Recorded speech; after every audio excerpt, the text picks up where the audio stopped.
Target with PS Parihar channel में आपका स्वागत है। सुबह की इस वीडियो में ऐसी सूचनाएं होती हैं जो विभिन्न समाचार पत्रों पर छाई हुई होती हैं और विद्यार्थियों के लिए आवश्यक होती हैं। तो आइए शुरू करते हैं और देख लेते हैं कि आज के समाचार पत्रों में विद्यार्थी जीवन से संबंधित कौन कौन सी सूचनाएं हैं। आगे बढ़ने से पहले एक सूचना है उन विद्यार्थियों के लिए जो विद्यार्थी किसी भी प्रतियोगी परीक्षा की तैयारी कर रहे हैं। वे सभी अभ्यर्थी टेक्स्ट बुक के इस बेस्ट ऑफर का लाभ ले सकते हैं जिसका नाम है समर सक्सेस सेल। 14 से लेकर के 16 मई के बीच में ये ऑफर है। इन लोगों का जो एनुअल एक साल का ईयरली पास हुआ करता है उसकी कीमत मात्र 307 रुपये कर दिया गया है। इसमें आप लोगों को 700 से ज़्यादा भर्तियों के 70,000 से ज़्यादा मॉक टेस्ट एक साल के लिए मिलते हैं। यानी कि अगर आप यूपी SSC यूपीएससी यूपीपीएससी किसी भर्ती की तैयारी कर रहे हैं, सारे की सारी भर्तियों को मॉक टेस्ट आपको इसमें मिल जाएंगे। इसमें भी अगर आप लोग परचेज करते समय एक कोड लगा देंगे TWP तो आप लोगों को 12% की और एक्स्ट्रा छूट मिल जाएगी। लिंक मैंने इसकी डिस्क्रिप्शन बॉक्स में दे दिया है, तो आप लोग जल्दी से जाकर के इस ऑफर का लाभ ले सकते हैं। लाखों विद्यार्थी इस प्लेटफॉर्म से जुड़े हुए हैं और 12 से अधिक भाषाओं में आपको मार्क टेस्ट मिल जाएंगे। चलिए, सबसे पहले जो सूचना है, बिहार के पूर्व मुख्यमंत्री सुशील कुमार मोदी का निधन हो गया है, उसके बारे में सूचना है। बिहार की सियासत के युग पुरुष लिखा है, सुशील मोदी नहीं रहे, कैंसर था इनको। और सबसे बड़ी बात ये कि ये विद्यार्थियों के मुद्दे उठाते रहते थे। आपको याद होगा कि जब रेलवे का आंदोलन हुआ था आज से लगभग 2-2.5 साल पहले, जब विद्यार्थियों ने मांग की थी कि रेलवे ग्रुप डी में एक ही एग्जाम हो, प्री मेंस न रखा जाए और 20 गुना विद्यार्थियों को एनटीपीसी के प्री एग्जाम में पास किया जाए। इस तरीके की बहुत सारी मांगों को लेकर के प्रयागराज में आंदोलन हुआ था, पटना में आंदोलन हुआ था, तो उस समय इन्होंने एक बड़ी भूमिका निभाई थी। और उसके हालांकि ये सत्ता पक्ष में थे, फिर भी इन्होंने विद्यार्थियों का पक्ष लिया था और वो जो मांग है वो विद्यार्थियों की पूरी हुई थी। इसके बाद में यूपीएससी में जब सुधार के लिए कमेटी बनाई गई थी, उसमें इनकी प्रमुख भूमिका थी। वो बिहार के 3 बार डिप्टी सीएम रहे, इस समय वो राज्यसभा के सांसद भी थे। और लिखा कि 3 बार वो विधायक रहे, 1990 में पहली बार, फिर 95 और फिर 2000 में निर्वाचित हुए थे। ईश्वर इनकी आत्मा को शांति प्रदान करे और इतना बड़ा दुख इनके परिवार को सहन करने की शक्ति प्रदान करे।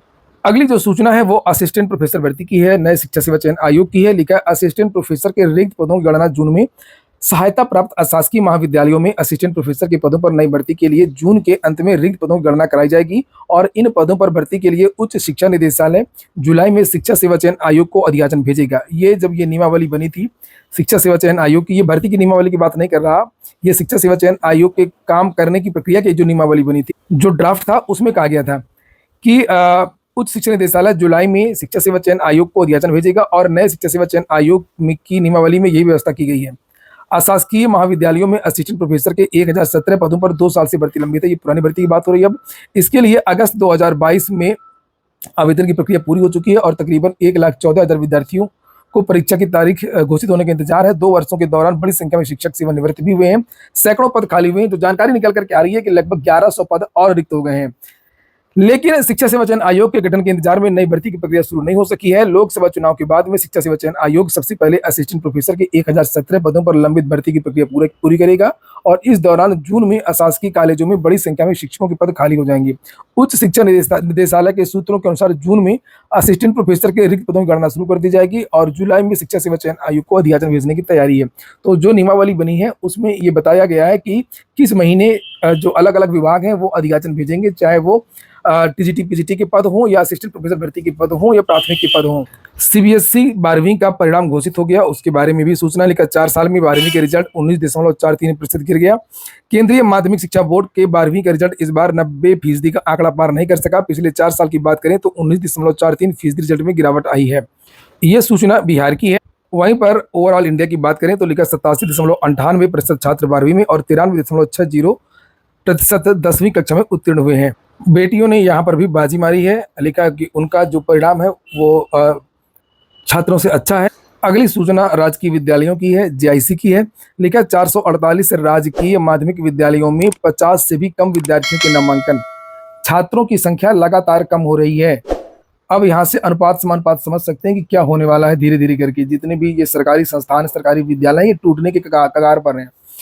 प्रदेश में माध्यमिक शिक्षा विभाग के अधिकारियों की ढीली कार्यप्रणाली का असर पठन पाठन पर दिखने लगा है। 448 राजकीय माध्यमिक विद्यालयों में विद्यार्थियों का नामांकन 50 या उससे भी कम हो गया है।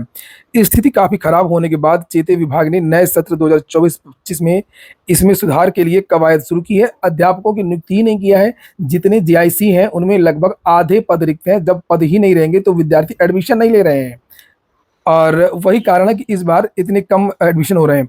देखिए, माध्यमिक शिक्षा विभाग के 2675 राजकीय विद्यालय हैं।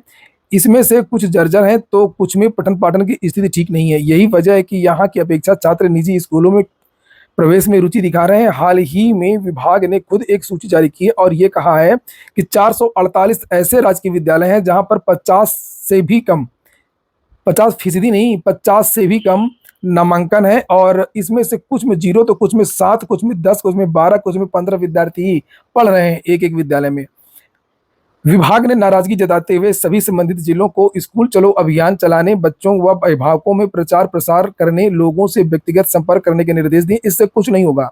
जब तक विद्यालयों की दशा दिशा नहीं बदलेगी, वहां पर पढ़ाई नहीं होगी, अध्यापक नहीं होंगे, लैब नहीं होंगी, इंफ्रास्ट्रक्चर नहीं होगा, ध्यान नहीं दिया जाएगा, परिणाम बेहतर नहीं आएगा, तो विद्यार्थी यहाँ पर एडमिशन क्यों लेंगे। लिखा है कि माध्यमिक शिक्षा निदेशक डॉक्टर महेंद्र देव ने सभी प्रधानाचार्य से कहा है कि अपने पास के प्राथमिक और उच्च प्राथमिक विद्यालयों के कक्षा 5 व 8 के पास विद्यार्थियों की सूची लेकर के अभिभावकों से नामांकन के लिए संपर्क करें। उन्होंने सभी डीआईओ से भी कहा है कि वह यह देखें कि राजकीय विद्यालयों में नामांकन क्यों नहीं हो रहे हैं। ये सभी को पता है कि पढ़ाई नहीं होती है। विद्यालय स्तर पर अभिभावकों की बैठक कर उनकी समस्या का समाधान करते हुए नामांकन के लिए प्रेरित करें। नामांकन बढ़ाने के लिए शिक्षक विद्यालयवार लक्ष्य निर्धारित करें और उसको पाने के लिए प्रयास करें। तो ये एक बुरी खबर है विद्यार्थियों के लिए, क्योंकि जब भी भर्ती में विज्ञापन निकाले जाते हैं तो छात्र शिक्षक अनुपात पर निकाले जाते हैं कि किस विद्यालय में कितने छात्र हैं, उस हिसाब से कितने अध्यापक चाहिए। जब छात्रों की ये संख्या होगी तो फिर भर्ती कैसे आएगी, ये सोचने वाली बात है। भारतीय वायुसेना से एक वैकेंसी आई है, संगीत की है, जिसे आप लोग यहाँ पर देख सकते हैं, अग्निवीर वायु म्यूजिशियन इनटेक। और इसके बारे में यहाँ पर ये योग्यता वगैरह लिखी है, जिसे आप लोग यहाँ पर देख सकते हैं। आयु के बारे में भी जानकारी दी गई है और योग्यता 10वीं होनी चाहिए और साथ में संगीत की योग्यता भी होनी चाहिए। जो भी कला आपको आती हो नीचे यहाँ पर लिखी हुई है। विस्तृत विज्ञापन आपको इस वेबसाइट पर मिल जाएगा। प्रयागराज की एक और खबर है, गोविंदपुर में प्रतियोगी छात्र ने फांसी लगा करके जान दी। ये सिलसिला कम नहीं हो रहा है। छात्रों को ऐसा कतई नहीं करना चाहिए। जरा सी बात में तनाव में नहीं आना चाहिए। अच्छे समय का इंतजार करना चाहिए और हमेशा सकारात्मक सोचना चाहिए।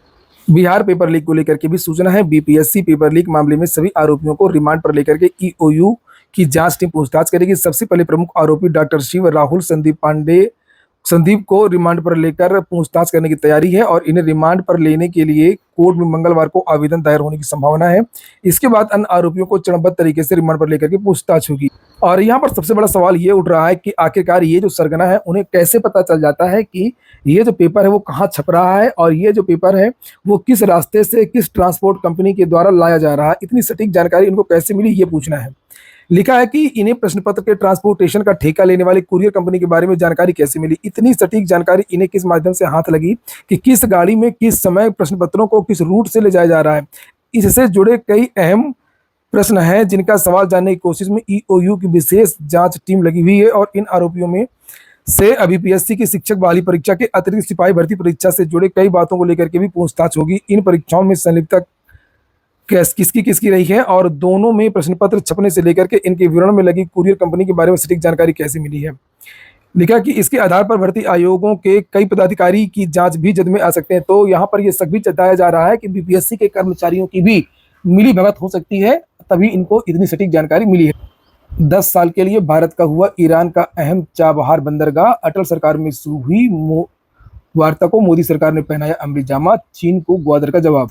भारत के लिए रणनीतिक रूप से यह काफी महत्वपूर्ण है। भारत की अब अफगानिस्तान तक पहुंच आसान हो जाएगी। पहले कोई भी माल भेजने के लिए पाकिस्तान से होकर जाना पड़ता था, अब जो है रूट वो आसान हो जाएगा। तो ठीक है दोस्तों, ये हो गया आज का वीडियो आपको अच्छा लगा हो, आपके काम का हो तो लाइक अवश्य कर दें। जिन छात्रों ने चैनल को सब्सक्राइब न किया हो सब्सक्राइब कर लें। पूरा वीडियो सुनने के लिए बहुत बहुत धन्यवाद।